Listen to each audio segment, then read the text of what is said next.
اور نامعلوم افراد کے حوالے کیا جنہوں نے ننگا کر کے اس کو پر تشدد کیا، اور جب اس کو مار رہے تھے تو سنا رہے تھے اس کی چیخوں کی آوازیں، اور اس میں بتا رہے تھے اس کو کہ بتاؤ یہ عمران خان سے کیا جائے گا۔ یہ ان لوگوں سے پالا پڑا ہوا اس قوم کو، سوشل میڈیا کے بچوں سے۔ میں نے آپ کو بتایا ماں باپ کا مجھے آیا کہ ہمارا بیٹا ابھی تک ٹھیک نہیں ہوا، کوئی ٹویٹ کرنے پہ اس کو اٹھا کے لے گئے، 2 دن اس کو رکھ کے یہی ننگا کر کے مارا۔ وہ کہتے ابھی تک وہ ذہنی طور پہ ٹھیک نہیں ہوا۔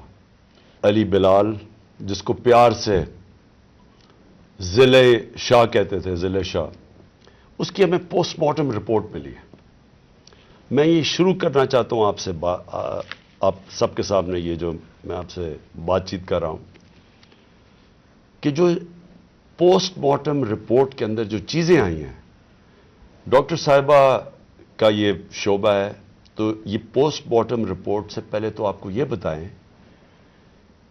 کہ ایک کارکن اسپیشل چائلڈ جو کہ کسی، میرے خیال میں اس نے زندگی میں کسی کو نقصان نہیں پہنچایا، اس کی ویڈیوز چل رہی ہیں سوشل میڈیا کے اوپر، اس سے جو کیا گیا، پہلے میں یہ چاہتا ہوں کہ ڈاکٹر صاحبہ آپ کو پوسٹ مارٹم رپورٹ سے بتائیں کہ اسے ہوا کیا۔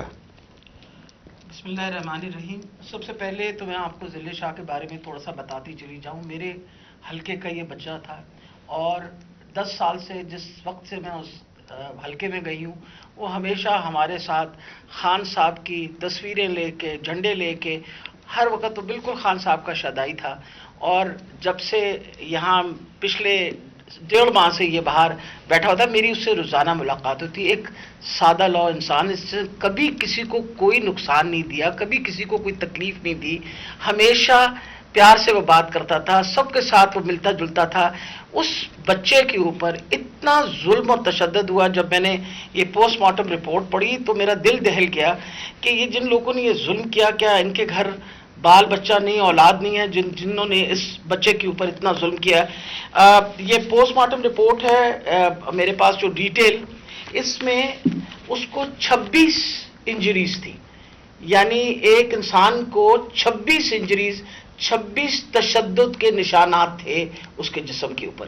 سب سے اہم جو تھا وہ تھا کہ اس کے سر کے اوپر باقاعدہ کسی بلنٹ انسٹرومنٹ، یعنی کسی ڈنڈے سے اس کو زور سے اس کے سر پہ مار کے، اس کا یہ جو ٹیمپرل بون، سائڈ کی بون ہوتی ہے، اس کا فریکچر ہو کے، اور اس کا انٹراکرینیل ہیمریج، یعنی دماغ کے اندر اس کے خون بہنا شروع ہو گیا تھا۔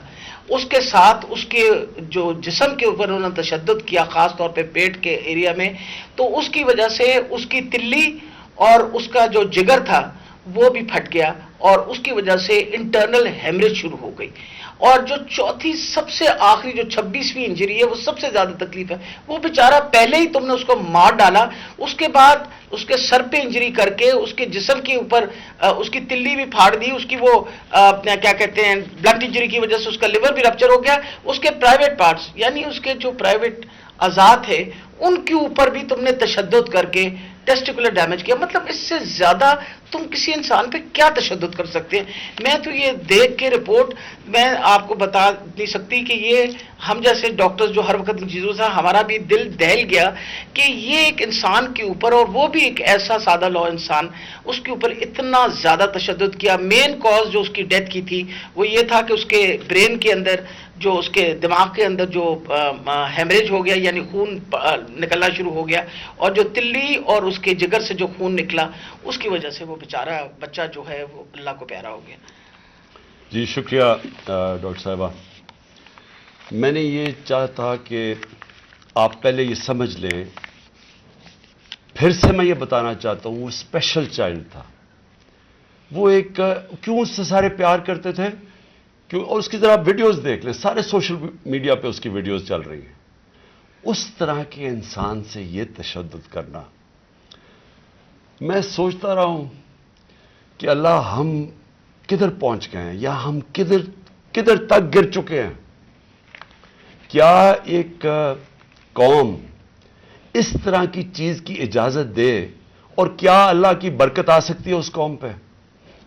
جب اس طرح کا ظلم ہوتا ہے قوم پہ، اور وہ قوم ظلم کو سہ جاتی ہے اور اپنے آپ کو بچاتی ہے کہ اچھا میرے اوپر یہ ظلم نہ ہو جائے. جس طرح جانور نہیں ہوتے کہ وہ دیکھ رہے ہیں کہ شیر نے آ کے ایک جانور کو پکڑ لیا، باقی سارے جان بچا کے بھاگ جاتے ہیں. ہم بھی وہ فیصلہ کر لیں کہ یہ جانوروں کا معاشرہ ہے یا انسانوں کا معاشرہ ہے. انسان کا معاشرہ انصاف امر بالمعروف پہ کھڑا ہوتا ہے. وہ ظلم کا مقابلہ کرتا ہے جس کو جہاد کہتے ہیں. کیونکہ جب وہ ظلم کا مقابلہ نہیں کرتا تو حضرت علی کا قول ہے کہ کفر کا نظام چل جائے گا، ظلم کا نظام نہیں چل سکتا. یہ ہمارے نظام کے اوپر یہ جو ڈاکٹر صاحبہ نے ابھی پڑھ کے سنایا ہے، میں آپ کو یہ یقین دلاتا ہوں کہ یہ سب آپ سمجھ لیں.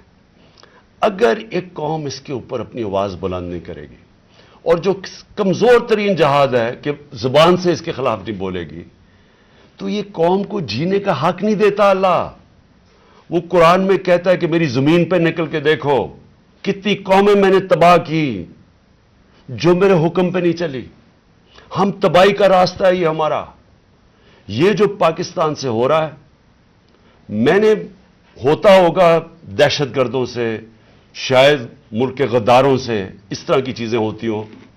میں نے اپنی زندگی میں کبھی اس طرح کے واقعہ نہیں دیکھے کہ پہلے ایک کارکن ہے، پھر وہ اسپیشل چائلڈ ہے، اور پھر وہ کوئی کسی قسم کا زندگی میں اس نے کسی سے لڑائی تک نہیں کی، اس سے یہ تشدد کیا جائے. اور تشدد کیا کیا؟ سر بھی اس کا، انہوں نے کہا کہ اندر سے خون نکلنا شروع ہو گیا. اس کا جو جگر ہے اور جو اس کی جو پتا ہے، اس کو انہوں نے اس طرح مارا بے دردی سے، وہ اندر سے خون نکلنا شروع ہو گیا. لیکن اس کے پرائیویٹ پارٹس، یعنی اس کے اوپر تشدد کیا ہوا. میں ایک اور قرآن کی آیت ہے، اللہ کہتا ہے کہ انسان کو کہ میں نے تمہیں اشرف المخلوقات بنایا، سب سے عظیم مخلوق، جو انسان کا درجہ فرشتوں سے بھی اوپر چلا جاتا ہے. اگر انسان اللہ کے حکم پہ چلے وہ فرشتوں سے اوپر چلا جاتا ہے. لیکن وہی قرآن میں لکھا ہے وہ جب وہ گرتا ہے وہ جانوروں سے بھی نیچے چلا جاتا ہے. جانور بھی یہ نہ کریں. اور یہ جو ہمارے اوپر جب سے میں یہ دیکھا ہے، ایک آدمی جب سے آیا ہے اس کو ایک پوزیشن پہ لگایا ہے، میں نام نہیں لیتا کیونکہ پھر سینسر ہو جائے گا، اس کو بھی پتا ہے، قوم کو بھی پتا ہے وہ کون ہے. جو اس نے ظلم کرنا شروع کیا سیاسی کارکنوں پہ، ایکسپرٹیز تھی اس کی کاؤنٹر ٹیررزم، دہشت گردوں سے کچھ کرتا تھا. لیکن میں سوچتا ہوں کہ وہ دہشت گردوں سے بھی یہ جو کرتا ہوگا یا جن کے اوپر شک ہوگا کرتا ہوگا، تو وہ کتنی نفرت پھیلی ہوگی ان علاقوں کے اندر. تو یہ جب سے وہ آیا، پہلے ہم نے شہباز گل کا، پہلے ہم مانے ہی نہ کہ شہباز گل سے یہ ہوا. وہ شہباز گل ابھی تک ٹھیک نہیں ہوا جو انہوں نے اس کے اوپر تشدد کیا ہے. ایک یونیورسٹی پروفیسر پاکستان آتا ہے، چھوڑ کے ملک کے لیے ایک خواب دیکھ کے آتا ہے، اس کو جو انہوں نے ننگا کر کے اور جو اس کے اوپر تشدد کیا وہ ابھی تک ٹھیک نہیں ہے. کون سا وہ دہشت گرد تھا؟ پھر اعظم سواتی سے جو کیا انہوں نے. یعنی ہم اگر قوم یہ چیزیں بھول جائیں گی، ایک دن آپ کا بھی وقت آ جائے گا. ایک سینیٹر 75 سال کا آدمی، اس کو صرف ایک ٹویٹ کرنے پہ اوپر کے باجوہ صاحب شکریہ NRO 2 کا. کون سے دنیا کے ملک کے اندر یہ جرم ہے کہ شکریہ باجوہ صاحب NRO 2 کا؟ لیکن وہ کوئی سپر کنگ، کوئی فرعون کہ کسی کی جرت پڑ گئی، رات کو اس کو مارا، پوتیوں کے سامنے اس کو 3 بجے آ کے گھر میں تشدد کیا، پھر اس کو اٹھا کے لے کے گئے اور نامعلوم افراد کے حوالے کیا جنہوں نے ننگا کر کے اس کے اوپر تشدد کیا. اور جب اس کو مار رہے تھے تو سنا رہے تھے اس کی چیخوں کی آوازیں، اور اس میں بتا رہے تھے اس کو کہ بتاؤ یہ عمران خان سے کیا جائے گا. یہ ان لوگوں سے پالا پڑا ہوا اس قوم کو. اس کے بعد ارشد شریف سے وہ سب کو پتا ہے کیا ہوا. کیا ارشد شریف کا قصور تھا؟ ساری قوم جانتی ہے کہ وہ رائے حق کا آدمی تھا، کوئی اس کا ضمیر کی قیمت نہیں تھی، کوئی اس کو خرید نہیں سکتا تھا، ڈرا نہیں سکتا تھا. اس جیسے جرنلسٹ سے، صحافی سے انہوں نے کیا. اور پھر سوشل میڈیا کے بچوں سے میں نے آپ کو بتایا ماں باپ کا مجھے آیا کہ ہمارا بیٹا ابھی تک ٹھیک نہیں ہوا. کوئی ٹویٹ کرنے پہ اس کو اٹھا کے لے گئے. 2 دن اس کو رکھ کے یہی ننگا کر کے مارا. وہ کہتے ابھی تک وہ ذہنی طور پہ ٹھیک نہیں ہوا.